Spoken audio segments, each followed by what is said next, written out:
In 1974, Henry Kissinger made a secret deal with Saudi Arabia that changed the entire global financial system. Saudi Arabia would sell all its oil exclusively in US dollars. In return, America would give Saudi Arabia military protection and weapons. This deal, called the Petrodollar Agreement, gave America the most powerful economic weapon in history, the ability to print money that the entire world needed to buy oil. For 50 years, this deal held, and then, in June 2024, Saudi Arabia quietly let it expire. No renewal, no announcement, just silence. And in 2026, the consequences are now arriving. Ships passing through the Strait of Hormuz are being charged in Chinese yuan. India is buying Russian oil in yuan.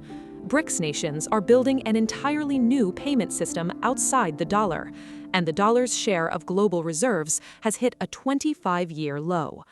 Today, we go through exactly what Saudi Arabia did, why they did it, and what it means for every dollar in your wallet. Before we get into what's happening right now, you need to understand what the petrodollar actually is, because most people have never heard of it, and it is the single most important financial arrangement in modern history.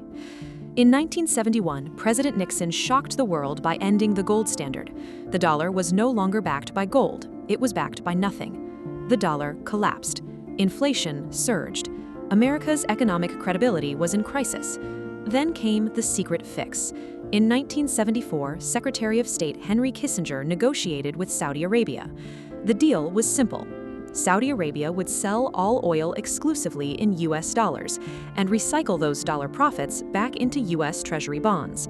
In return, America would provide military protection for Saudi oil fields. The genius of this system, every country on Earth that wanted to buy oil had to first buy US dollars. That created permanent global demand for the dollar. America could print money and the world would absorb it. It was the most brilliant economic arrangement in history, and it lasted exactly 50 years. So why did Saudi Arabia walk away from the most beneficial financial arrangement in history? 3 devastating reasons. Reason 1, China replaced America as Saudi Arabia's biggest oil customer. In 2000, 38% of Saudi oil went to Europe and North America. Just 6% went to China and India. By 2022, that completely reversed. China and India now buy 48% of Saudi oil. America and Europe buy just 18%. As EBC Financial Group analyst Michael Harris wrote, China displaced the United States as Saudi Arabia's largest oil customer. The economic gravity pointed toward yuan, while the currency arrangement pointed toward dollars. When your biggest customer uses a different currency, the old arrangement stops making sense. Reason 2, the Russia lesson. When America froze $300 billion of Russian reserves overnight after Ukraine, Saudi watched and realized our petrodollar recycling into US Treasury bonds could be frozen too, if relations deteriorate. Reason 3, geopolitical friction with America. Biden removed Houthis from the terror list. America was slow on security guarantees. MBS, Saudi Crown Prince, made a calculated decision. Diversify, hedge, don't be 100% dependent on Washington. Now, here's the 2026 development that has Wall Street genuinely alarmed. During the Iran war, something happened at the Strait of Hormuz that changed everything. Iran began charging yuan-denominated transit tolls for oil tankers passing through the strait. Not dollars, yuan. The strait, through which 20% of the world's oil flows, was suddenly demanding Chinese currency for passage. Nearly 2,000 vessels were stranded near the strait. And here's the extraordinary thing that happened. Ships paid in yuan because they had no choice. For the first time in 50 years, oil passage was denominated in something other than the US dollar.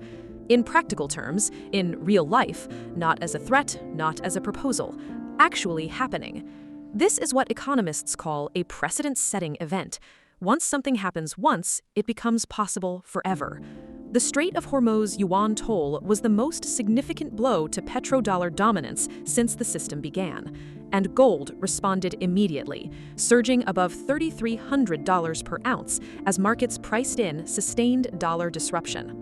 But the Strait of Hormuz yuan toll is just one piece of a much larger puzzle.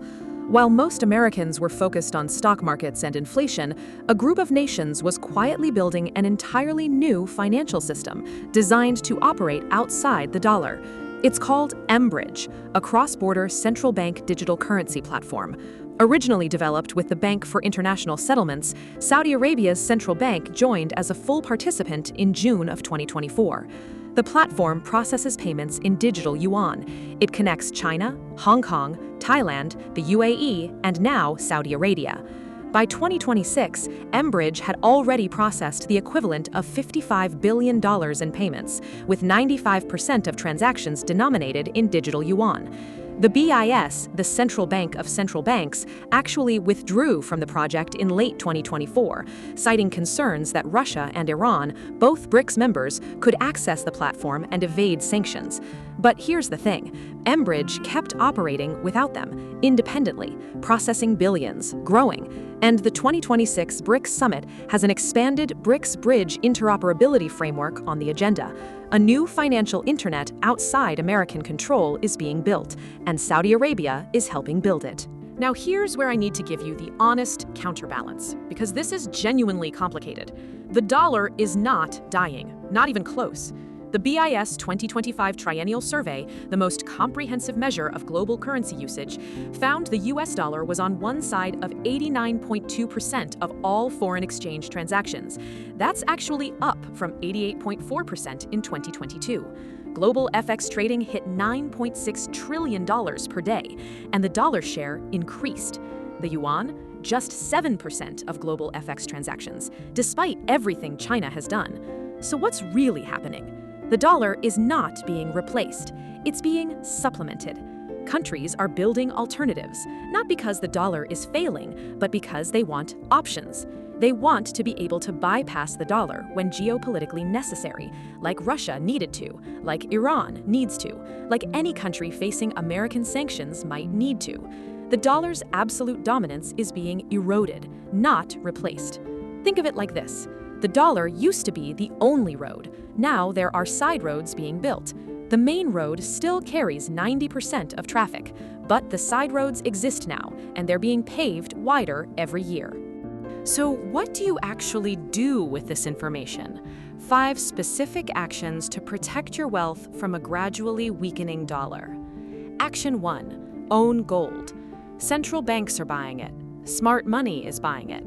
The structural case for gold in a de-dollarizing world is stronger than at any point since 1971. 5 to 10% of your portfolio in GLD or physical gold. Action 2. Own energy stocks. ExxonMobil and Chevron benefit directly when oil trade becomes more complex. They're also natural inflation hedges. Action 3. Diversify internationally. If the dollar weakens, international stocks priced in other currencies go up in dollar terms. Consider an international index fund like VXUS or EAFE. Action 4. Own real assets. Real estate, commodities, timber, anything that holds real value regardless of what currency it's priced in. Action 5. Reduce dollar-denominated debt where possible. A weakening dollar means your fixed-rate mortgage becomes easier to pay off in real terms, but variable-rate debt becomes more dangerous as rates rise. Here's the bottom line. Saudi Arabia's move away from the petrodollar is real, slow, strategic, and irreversible. The dollar is not dying, but its crown is no longer unchallenged. The Strait of Hormuz yuan tolls, the mBridge payment system, the record gold buying by central banks, the dollar's reserves share at a 25-year low. These are not coincidences. They are the early chapters of a story that will define the next 50 years of global finance. And the Americans who understand what's happening and position themselves accordingly will be on the right side of the biggest financial shift of our lifetime. Subscribe, because next week we're breaking down exactly what happens to your retirement account if the dollar loses 20% of its global value over the next decade, and the exact assets that protect you. You do not want to miss that one.